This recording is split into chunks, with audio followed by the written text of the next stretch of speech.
पे आपका स्वागत है। और आज हम ज्ञान बिंदु जीएस एकेडमी बिहार के द्वारा जारी किया हुआ बिहार पुलिस के कुछ महत्वपूर्ण प्रश्नों का महत्वपूर्ण तथ्य जानेंगे। वो किस विषय का होगा? तो पॉलिटी विषय का। अगर आपका पॉलिटी विषय कमज़ोर है तो अगर मेन रूप से अगर बिहार पुलिस की आप तैयारी कर रहे हैं तो बस इस वीडियो को देख जाइएगा। ये वीडियो 3 पार्ट में आएगा, जिसका फर्स्ट पार्ट अभी हम देने जा रहे हैं उसका, तो 3 पार्ट में आएगा। तीनों पार्ट को देखने के बाद बिहार पुलिस में आपका एक भी क्वेश्चन पॉलिटी से नहीं छूटेगा। तो चलिए हम इस क्वेश्चन को शुरू करते हैं। रोशन आनंद सर के द्वारा दिया गया है। चलिए इसको क्वेश्चन को शुरू करते हैं। चलिए पहले कह रहा है किसका मिलान गलत। ये एक मास्टर वीडियो होगा दोस्तों, तो ठीक है हम शुरू करते हैं। किसका मिलान गलत है?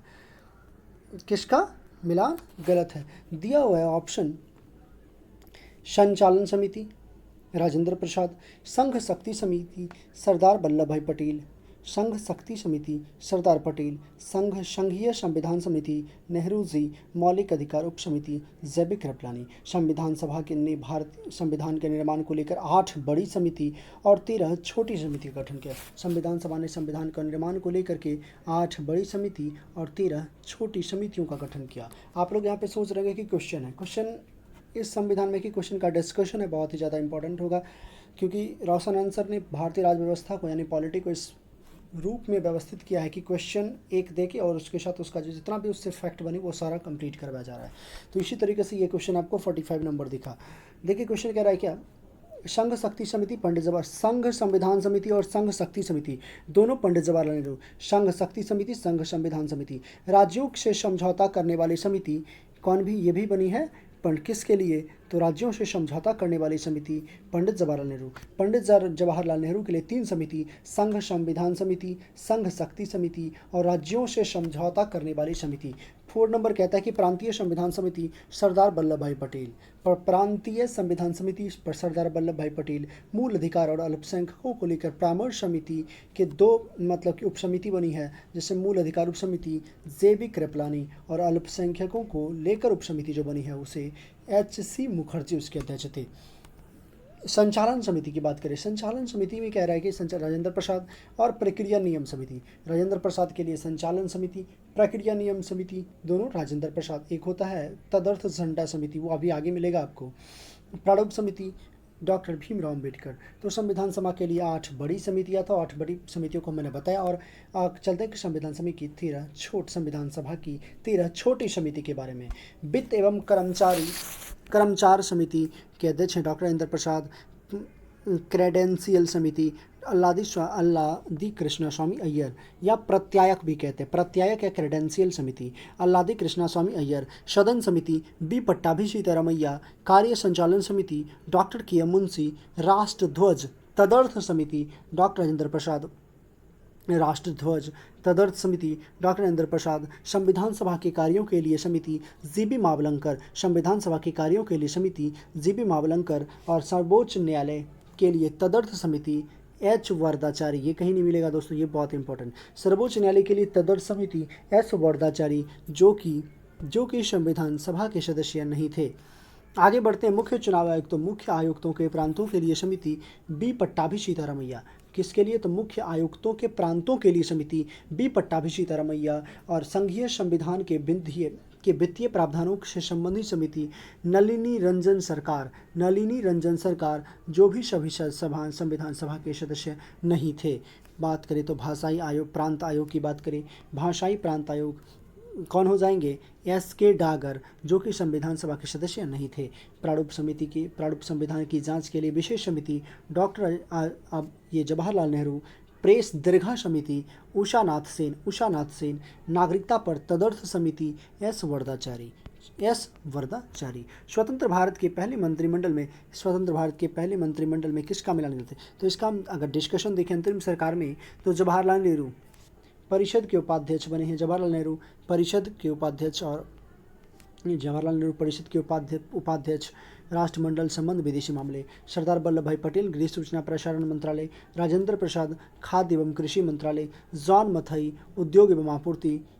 जगजीवन राम श्रम। सरदार बलदेव सिंह रक्षा। CH भाभा कार्य खाने व ऊर्जा। लियाकत अली वित्त। लियाकत अली कौन से? तो ये मुस्लिम लीग से संबंधित थे।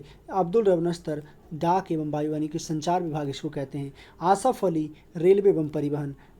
सी राजगोपालाचारी शिक्षा एवं कला, आई चुंदरीगर वाणिज्य, गजनफर अली खान स्वास्थ्य, गजनफर अली खान स्वास्थ्य अधिक बन जाते हैं। जोगेंद्र नाथ मंडल विधि। अंतरिम सरकार के सदस्य वायसराय की कार्यकारी परिषद के सदस्य थे। जो अंतरिम सरकार के सदस्य थे वह क्या थे, तो वायसराय की कार्यकारी परिषद के सदस्य थे। वायसराय जो है ना परिषद का प्रमुख बना रहा, लेकिन जवाहरलाल नेहरू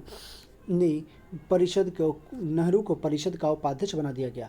भारत के स्वतंत्र भारत का पहला मंत्रिमंडल 1947 में जो बना था, सदस्य कौन थे, और उसमें धारित सदस्य की बात करें, जवाहरलाल नेहरू प्रधानमंत्री, राष्ट्रमंडल और विदेशी मामलों, वैज्ञानिक और शोध, सरदार वल्लभ भाई पटेल गृह, सूचना, प्रसारण और राज्यों के मामले, डॉक्टर राजेंद्र प्रसाद खाद्य एवं कृषि, मौलाना अबुल कलाम आज़ाद शिक्षा, डॉक्टर जॉन मथाई रेलवे एवं परिवहन, आर.के. शनमुगम शेट्टी वित्त, डॉक्टर बी.आर. अम्बेडकर विधि, जगजीवन राम श्रम, सरदार बलदेव सिंह रक्षा, राजकुमारी अमृत कौर स्वास्थ्य, C.H. भाभा वाणिज्य, रफ़ी अहमद किदवई संचार, डॉक्टर श्यामा प्रसाद मुखर्जी उद्योग एवं आपूर्ति, डॉक्टर नरहर विष्णु गौडगिल कार्य खान एवं ऊर्जा। आगे चलते हैं हम लोग। भारतीय संविधान के किस भाग को उसकी आत्मा कहा गया है, तो बात करें आत्मा की तो प्रस्तावना को कहा गया है, लेकिन डॉक्टर भीमराव अम्बेडकर अनुच्छेद 32 यानी कि संवैधानिक उपचारों के अधिकार को उन्होंने अपने तरफ से संविधान की आत्मा का है। भारत का संविधान उद्देश्य का, हम भारत के लोग भारत को एक संपूर्ण प्रभुत्व संपन्न समाजवादी पंथनिरपेक्ष लोकतंत्रात्मक गणराज्य बनाने के लिए उसके समस्त नागरिकों को सामाजिक, आर्थिक और राजनीतिक न्याय, विचार, अभिव्यक्ति, विश्वास, धर्म और उपासना की स्वतंत्रता, प्रतिष्ठा और अवसर की क्षमता प्राप्त करने के लिए उन सब में व्यक्ति की गरिमा और राष्ट्र की एकता, अखंडता को सुनिश्चित करने वाली बंधुता बढ़ाने के लिए दृढ़ संकल्प होकर आगामी इस संविधान सभा में आज तारीख 26 नवंबर 1949 को ईस्वी मिति मार्ग शीर्ष शुक्ला सप्तमी संवत 2006 विक्रमी को एतद द्वारा इस संविधान को अंगीकृत, अधिनियमित और आत्मार्पित करते हैं। तो 76 नंबर क्वेश्चन का देखेंगे। यहाँ पे दिया हुआ है संविधान के स्रोत दिया की बात करें, संविधान के स्रोत भारत शासन अधिनियम की बात करें 1935 से लिया गया, ज़्यादातर तो भारत शासन अधिनियम 1935 से ही लिया गया है। जैसे संघीय तंत्र, राज्यपाल का कार्यालय, न्यायपालिका, लोक सेवा आयोग, आपातकालीन उपबंध और प्रशासनिक वितरण। आगे बढ़ते हैं। संयुक्त राज्य अमेरिका के द्वारा मूल अधिकार, न्यायपालिका की स्वतंत्रता, न्यायिक पुनरावलोकन का सिद्धांत, उपराष्ट्रपति का पद, सर्वोच्च न्यायालय और उच्च न्यायालय के न्यायाधीशों का पद से हटाया जाना, राष्ट्रपति पर महाभियोग, ये सब संयुक्त राज्य अमेरिका से लिए गए हैं। कनाडा के संविधान की बात करें तो कनाडा के संविधान से सशक्त केंद्र और राज्य संघ में के साथ संघीय व्यवस्था, अवशिष्ट शक्तियों का केंद्र में निहित होना, केंद्र द्वारा राज्यपालों की नियुक्ति, केंद्र द्वारा जो राज्य के राज्यपाल की नियुक्ति होती है वो भी कनाडा के संविधान से ही लिया गया है। सर्वोच्च न्यायालय को परामर्शी न्याय निर्णयन, सर्वोच्च न्यायालय जो है ना परामर्शी न्याय निर्णयन की जो बात आती है वो भी कनाडा के संविधान से आती है। जर्मनी का वीमर संविधान से आपातकाल के स्थगन के दौरान मूल अधिकारों का स्थगन। फ्रांस का संविधान कहता है कि गणतंत्रात्मक और प्रस्तावना में स्वतंत्रता, समानता और बंधुता के आदर्श को समाहित किया गया है। आगे हम लोग देखते हैं ब्रिटेन का संविधान में से क्या लिया गया है। संसदीय शासन, विधि का शासन, विधायी प्रक्रिया, एकल नागरिकता, मंत्रिमंडल प्रणाली, परमाधिकार लेख, संसदीय विशेषाधिकार और द्विसदनवाद। आयरलैंड का संविधान से राज्य के नीति निर्देशक तत्व, राष्ट्रपति की निर्वाचन पद्धति, राज्यसभा के लिए सदस्यों का नामांकन। ऑस्ट्रेलिया के संविधान से लिया गया है समवर्ती सूची, व्यापार, वाणिज्य और समागम की स्वतंत्रता, संसद के दोनों सदनों की संयुक्त बैठक। संविधान की सोवियत संघ की बात करें, सोवियत संघ पूर्ववर्ती का संविधान की बात करें, मूल कर्तव्य और प्रस्तावना में न्याय, सामाजिक, आर्थिक एवं राजनीतिक वाक्य का जो आदर्श है। दक्षिण अफ्रीका के संविधान से क्या क्या लिया गया। दक्षिण अफ्रीका के संविधान से संविधान में संशोधन की जो प्रक्रिया है वह दक्षिण अफ्रीका अनुच्छेद 368 में, और राज्यसभा के सदस्यों का निर्वाचन, जो राज्यसभा के सदस्य उनका जो कला, साहित्य, ये सबसे उनका जो निर्वाचन होता है वो भी दक्षिण अफ्रीका से ही लिया गया है। जापान का संविधान की बात करें तो यह हो जाएगा विधि द्वारा स्थापित प्रक्रिया लिया गया है। चलिए इतना सारा डिस्कशन और उसके बाद आगे देखते हैं कि वर्तमान में भारतीय संविधान में ये क्वेश्चन के द्वारा पूरा डिस्कस करवाया गया, तो हम डिस्कशन ही ज़्यादा देखते हैं क्योंकि हमें क्वेश्चन से उतना नहीं, लेकिन डिस्कशन को हम लोग आगे बढ़ते हैं। वर्तमान में भारतीय संविधान में कुल कितनी अनुसूचियाँ हैं? तो वर्तमान में भारत की कुछ कितनी है? तो 12 हैं।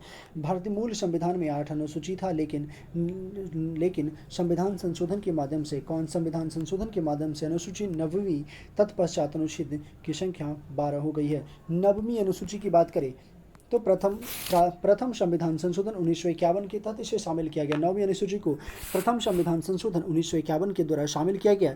इसमें भूमि सुधार की चर्चा है। हमारे देश के प्रधानमंत्री पंडित जवाहरलाल नेहरू थे। इस अनुसूची में शामिल विषयों में कि न्यायिक कोर्ट 11 जनवरी 2007 को यह फैसला दिया कि 24 अप्रैल 1973 के बाद 9वीं अनुसूची में शामिल कानून की न्यायिक समीक्षा हो सकती है। आगे बढ़ते हैं कि जमींदारी अथवा प्रथा की शुरुआत इसी अनुसूची के तहत हुआ है। जमींदारी जो प्रथा है उसकी शुरुआत 9वीं अनुसूची के द्वारा ही हुआ है। 10वीं 52वां संविधान संशोधन 1985 के तहत शामिल किया गया दल बदल अधिनियम की चर्चा है। इस अनुसूची में शामिल होने के समय हमारे देश के प्रधानमंत्री कौन थे? राजीव गांधी थे। 10वीं अनुसूची के लागू होने के समय हमारे देश के प्रधानमंत्री राजीव गांधी थे। 11वीं अनुसूची 73वां संवैधानिक संशोधन 1992 के तहत शामिल किया गया। इसमें पंचायती व्यवस्था की चर्चा है। पंचायती राज व्यवस्था को 29 विषय पर काम करने का अधिकार दिया गया है। जो पंचायती राज व्यवस्था है ना, उसके विषय की बात करें तो 29 विषय पर काम करने का अधिकार दिया गया है। 9 + 2 11 यानी कि 11वीं अनुसूची। चलिए आगे बढ़ते हैं। 11वीं अनुसूची में पंचायतों कानून क्षेत्रों के साथ 29 प्राकार्यात्मक समूह विषय वस्तु शामिल हैं। कृषि जिसमें विषय विस्तार हो सके, भूमि विकास, भूमि सुधार लागू करना, भूमि संगठन एवं भूमि संरक्षण, लघु सिंचाई, जल प्रबंधन, नदियों के द्वारा भूमि का विकास, पशुपालन, दुग्ध व्यवसाय, मत्स्य उद्योग, वन्य जीव एवं कृषि, खेती, लघु वन उत्पत्ति, लघु वन जिसमें खाद्य प्रोटीन उद्योग शामिल हो, खाद्य एवं ग्राम उद्योग, कुटीर उद्योग, ग्रामीण विकास, पीने वाले पानी, ईंधन, पशु चारा, सड़कें, पुलें, तटों, जलमार्ग, अन्य साधन, ग्रामीण विद्युत जिसमें विद्युत विभाजन समाहित हो, गैर परंपरागत ऊर्जा स्रोत, गरीबी उन्मूलन कार्यक्रम। प्राथमिक और माध्यमिक शिक्षा संबंधी विद्यालय, यांत्रिक प्रशिक्षण एवं व्यावसायिक शिक्षा, वयस्क और गैर वयस्क औपचारिक शिक्षा, पुस्तकालय, सांस्कृतिक कार्य, बाजार एवं मेले, स्वास्थ्य संबंधी सेवाएं, पारिवारिक समृद्धि, महिला के एवं बाल विकास, सामाजिक समृद्धि जिसमें विकलांग व मानसिक दोनों रोगियों की समृद्धि हो, कमजोर वर्ग का समृद्धि, विशेषकर अनुसूचित जाति, अनुसूचित जनजाति के बारे में शामिल किया गया है। लोक विभाजन की पद्धति और सार्वजनिक संपत्ति की देखरेख। चलिए आगे देखते हैं। 12वीं अनुसूची की बात करें। 74वां संविधान संशोधन अधिनियम 1992 के तहत इसे शामिल किया गया। इसमें नगर पालिका, नगर निगम को शामिल किया गया और नगर निगम पर विषय बना 18 विषय दिया गया। काम करने के लिए कितने विषय की चर्चा है? तो काम करने 18 विषयों का अधिकार दिया गया है। 12वीं अनुसूची नगर पालिकाओं के कार्य क्षेत्र में 18 क्रियाशील विषय वस्तु की बात करें। नगरीय योजना जिसमें नगर की योजना भी है, भूमि उपयोग का विनिमय और भवनों का निर्माण, आर्थिक एवं सामाजिक विकास योजना, सड़कें एवं पुल, घरेलू, औद्योगिक, वाणिज्यिक प्रयोजन के लिए जल प्रदाय, लोक स्वास्थ्य, स्वच्छता, सफाई एवं कूड़ा करकट प्रबंधन, अग्निशमन सेवाएं, नगर वानिकी, पर्यावरण संरक्षण, पारिस्थितिकी आयामों में वृद्धि। 8 नंबर कहता है समाज के कमजोर वर्गों के हितों का संरक्षण जिसमें मानसिक रोगी व विकलांग शामिल हैं। गंदी बहती सुधार और प्रोन्नयन, नगरीय निर्धनता उन्मूलन, नगरीय सुख सुविधाओं जैसे पार्क, उद्यान, खेल मैदान की व्यवस्था, ये सब 12वीं अनुसूची में है। सांस्कृतिक, शैक्षिक एवं सौंदर्य पक्ष आयामों की वृद्धि, सबको गाड़ना, शवदाहन की प्रक्रिया, शमशान और विद्युत सभागृह, कांजा हाउस, पशुओं के प्रति क्रूरता का निवारण, जन्म मृत्यु से संबंधित महत्वपूर्ण सांख्यिकी, जन सुविधाओं जिनमें विद्युत मार्गों पर विद्युत व्यवस्था, पार्किंग स्थल, बस स्टैंड आदि की सुविधाएं सम्मिलित है। वेधशालाओं और चर्म शोधशालाओं का विनियमन। 12वीं 11वीं और 12वीं अनुसूची को शामिल किया गया, उस समय हमारे देश के प्रधानमंत्री पीवी नरसिम्हा राव थे। जब अनुसूची जो है ना 11वीं और 12वीं को शामिल किया गया, उस समय हमारे देश के प्रधानमंत्री कौन थे, तो यह थे पीवी नरसिम्हा राव। और जब 10वीं को शामिल किया गया, उस समय कौन थे हमारे देश के प्रधानमंत्री 1950 ईस्वी में कौन थे, तो उस समय थे श्री राजीव गांधी। प्रथम अनुसूची की बात करें, इस अनुसूची में हमें भारतीय राज्य केंद्र शासित प्रदेश के विषय में जानकारी मिलती है। दूसरा में क्या है, तो उसमें वेतन की बात करें। दूसरे में वेतन की बात करें, किसका किसका वेतन, तो राष्ट्रपति, राज्यसभा के सभापति, उपसभापति, ये सब उपाध्यक्ष, इनके वेतन और भत्ता, पेंशन विषय की जानकारी है। उच्च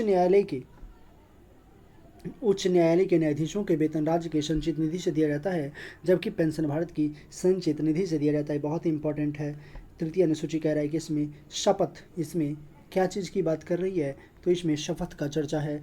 इस अनुसूची में भारतीय राज्य व्यवस्था के अंतर्गत आए जाने वाले पदाधिकारियों जैसे संसद सदस्य, सुप्रीम कोर्ट के न्यायाधीश, हाई कोर्ट के न्यायाधीश इत्यादि के शपथ के विषय में जानकारी प्राप्त होता है।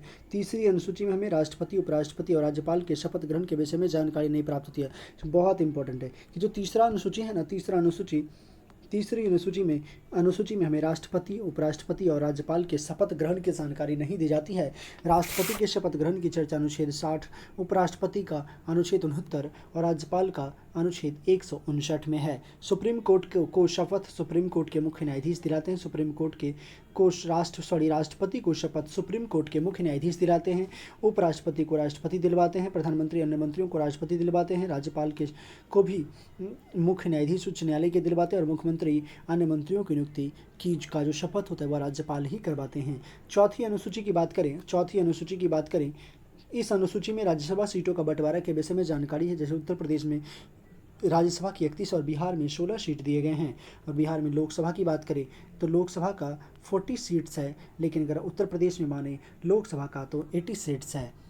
पाँचवीं अनुसूची की बात करें, इस अनुसूची में हमें अनुसूचित जनजाति क्षेत्रों के प्रशासन के विषय में जानकारी मिलती है। अनुसूचित क्षेत्रों में शासन प्रशासन राष्ट्रपति द्वारा चलाया जाता है। जनजातीय सलाहकार परिषद का गठन 5वीं अनुसूची के तहत किया गया है। छठी की बात करें, इस अनुसूची में असम, मेघालय, मिजोरम, त्रिपुरा अनुसूचित क्षेत्रों के प्रशासन के बारे में जानकारी विशेष रूप से दी गई है। स्वायत्त शासित जिला परिषद गठन 6ठी अनुसूची के अंतर्गत किया जाता है। 7वीं की बात करें, इस अनुसूची में हमें 3 प्रकार के संघ सूची, समवर्ती सूची, राज्य सूची के विषय में जानकारी मिलती है। 7वीं में संघ सूची की बात करें, इसमें 100 विषय हैं। वर्तमान में इसमें मूलतः 97 विषय थे। वर्तमान में इसमें 100 विषय हैं। इस सूची में शामिल विषयों पर कानून संसद बनाती है। कानून कौन बनाती है, तो कानून संसद बनाती है। भारत के भीतर राज्य कानून का निर्माण करने वाली सबसे बड़ी संस्था क्या है, तो संसद है। रक्षा की बात करें, विदेश मंत्रालय, विदेश सेवा, जनगणना, संयुक्त राष्ट्र, बड़े बड़े बंदरगाह इत्यादि। राज्य सूची की बात करें, इसमें मूलतः कितने विषय हैं, राज्य सूची में मूलतः कितने विषय थे, मूलतः 66 विषय थे। लेकिन 42वें संविधान संशोधन 1976 के द्वारा की सूची में 5 विषय को हटाकर समवर्ती सूची में शामिल किया गया तथा राज्य सूची के विषयों की संख्या 61 हो गई या इस सूची में विषय पर कानून राज्य विधान मंडल बनाती है, जैसे कृषि, पुलिस, लोक स्वास्थ्य, स्थानीय स्वशासन इत्यादि। समवर्ती सूची की बात करें, इसकी संख्या मूलतः कितनी थी, तो 47 थी। वर्तमान में 52 है। इस विषय पर कानून संसद या विधान में कोई भी बना सकता है। अगर किसी को किसी पर विषय संबंधी कानून दोनों विधानमंडल, अगर संसद और विधानमंडल दोनों बनाती है तो उस स्थिति में संसद द्वारा निर्मित कानून मान्य होगा, जैसे विवाह, तलाक, दंड प्रक्रिया, आर्थिक नियोजन, शिक्षा, वन जीवों का संरक्षण, मापतौल, न्याय प्रशासन इत्यादि। नोट की बात करें, नोट वन्य शिक्षा, वन जीवों का संरक्षण, मापतौल, न्याय प्रशासन के 42वें संविधान संशोधन 1976 के द्वारा राज्य सूची से हटाकर समवर्ती सूची में जोड़ा गया और 7वीं अनुसूची में उसे केंद्र और राज्य के बीच होने वाले शक्तियों के विभाजन में विशेष जानकारी प्राप्त होता है। भाग 1 की बात करें, क्रम संख्या 1 भारत की रक्षा करना। भाग 2 नौसेना, वायुसेना, अन्य सैनिकों का सशस्त्र बल। 2 के क की बात करें, संघ के किसी सशस्त्र बल एवं किसी राज्य में सिविल व्यक्ति की सहायता अभिनियोजन हेतु। छावनी में स्थानीय स्वशासन, नौसेना क्षेत्रों में संकर्म, आयुध अग्नायुध, गोला बारूद, विस्फोट, परमाणु ऊर्जा, रक्षा, केंद्रीय अनुसूचना, रक्षा विदेश कार्य मंत्रालय, विदेश मंत्रालय, राजनयिक परिषदीय परिषद, संयुक्त राष्ट्र संघ, सम्मेलन जो इसका होता है उसमें भाग लेने का निश्चय, विदेशों से संधि व करार, युद्ध एवं शांति, वैश्विक अधिकारिता, नगर पालिका, देशीकरण एवं अन्य देशीय, प्रत्यार्पण, पासपोर्ट और वीज़ा, भारत के 12 शहरों 12 स्थानों के लिए यह तीर्थ अनिवार्य है। 12 कितने के लिए? तो 12 के लिए यह तीर्थ अनिवार्य है। आगे बढ़ते हम लोग देखते हैं, आगे बढ़ के जो विषय दिया हुआ है राजसूची की बात करें, लोक व्यवस्था, पुलिस, भारत के उच्च न्यायालय के अधिकारी एवं सेवक, कारागार, सुधार स्थल, ब्रविस्टल संस्थाएं, अन्य प्रकार की स्थानीय शासन, लोक स्वास्थ्य और स्वच्छता, भारत के बाहर के तीर्थ स्थानों, यात्राओं से भिन्न भिन्न यात्राएं, मादक मिलाकर निःशक्त और नियोजन के लिए अयोग्य की सहायता, सब गणना, कब्रिस्तान, शवदाह और शमशान, लोक पुस्तक संग्रहालय में वैसी ही संस्थाएं, राष्ट्रीय महत्व के लिए प्राचीन और ऐतिहासिक स्मारक। आगे हम लोग ये देखते हैं, इसमें ये दिया हुआ दंड सूची 3 के बाद हम लोग देखेंगे। आप पढ़ेंगे आगे जाके अनुसूची 8वीं अनुसूची की बात करें। 8वीं अनुसूची की बात करें, इस अनुसूची में हमें भाषा के विषय में जानकारी मिलती है। इस अनुसूची के विषय में हमें 8वीं अनुसूची में भाषा की मिलती है। क्या मिलती है? तो 8वीं अनुसूची में भाषा के विषय में जानकारी मिलती है। मूल संविधान में भाषा की संख्या 14 था। हिंदी, संस्कृत, हिंदी, संस्कृत, पंजाबी, गुजराती, मराठी, कन्नड़, तमिल, तेलुगु, बंगाली, उड़िया, असमिया, कश्मीरी, मलयालम, उर्दू, ये सभी इसे राजभाषा का दर्जा दिया गया। कालांतर में 8 भाषा की बात करें, 8 भाषा से संबंधित संशोधन के माध्यम से जोड़ा जाएगा, जिन्हें अन्य भाषाओं की संख्या बढ़कर 22 हो गई है। 21वां संविधान संशोधन 1967 के द्वारा सिंधी को राजभाषा का दर्जा दिया गया। सिंधी पंजाब और गुजरात के राज्य में है। 71वां संविधान संशोधन 1992 के तहत 3 भाषा को राजभाषा का दर्जा दिया गया। सिक्किम, यह सिक्किम में बोली जाती है। नेपाली की बात करें, नेपाली यह सिक्किम में बोली जाती है। मणिपुरी यह मणिपुर में, और कोंकणी यह गोवा में बोला जाता है। 71वां संविधान संशोधन 1972 के द्वारा 3 भाषा को राजभाषा का दर्जा दिया गया है। 92वां संविधान संशोधन 2003 के तहत 4 भाषाओं को राजभाषा का दर्जा दिया गया। बोडो असम में बोला जाता है। डोगरी जम्मू कश्मीर, मैथिली बिहार एवं में बोला जाता है। संथाली यह झारखंड में बोला जाता है। भाषाओं और स्थानीय शास्त्रों का प्रयोग की बात का वर्ष दिया हुआ है। तमिल को कब शामिल किया गया? 2004। तमिल 2004, संस्कृत 2005, तमिल के बाद संस्कृत, तमिल 2004, संस्कृत 2005, तेलुगु 2008, कन्नड़ की बात करें, कन्नड़ 2008 के, तेलुगु और कन्नड़ दोनों वर्ष 2008 में, तेलुगु और कन्नड़ वर्ष 2008 में, मलयालम 2013, ओडिशा 2014, उड़ीसा को शामिल किया गया 2014 में। तमिल की बात करें 2004 में, संस्कृत 2005 में, तेलुगु 2008, कन्नड़ 2008, मलयालम 2013 और उड़िया 2014। वीडियो कैसा लगा कमेंट करके ज़रूर बताइएगा, और आगे का पार्ट 2 का वेट कीजिएगा। हम पार्ट 2, पार्ट 3 इसका सारे पार्ट को हम लाएंगे और पॉलिटी पूरे अच्छे से ख़त्म करवाएंगे। चलो ठीक है दोस्तों, धन्यवाद दोस्तों, फिर मिलते हैं हम आपसे। कमेंट कीजिएगा, शेयर कीजिएगा। अगर आपने इस चैनल को सब्सक्राइब नहीं किया तो सबसे पहले सब्सक्राइब कर लीजिएगा। चलिए धन्यवाद, जय हिंद दोस्तों, फिर मिलते हैं नेक्स्ट वीडियो में।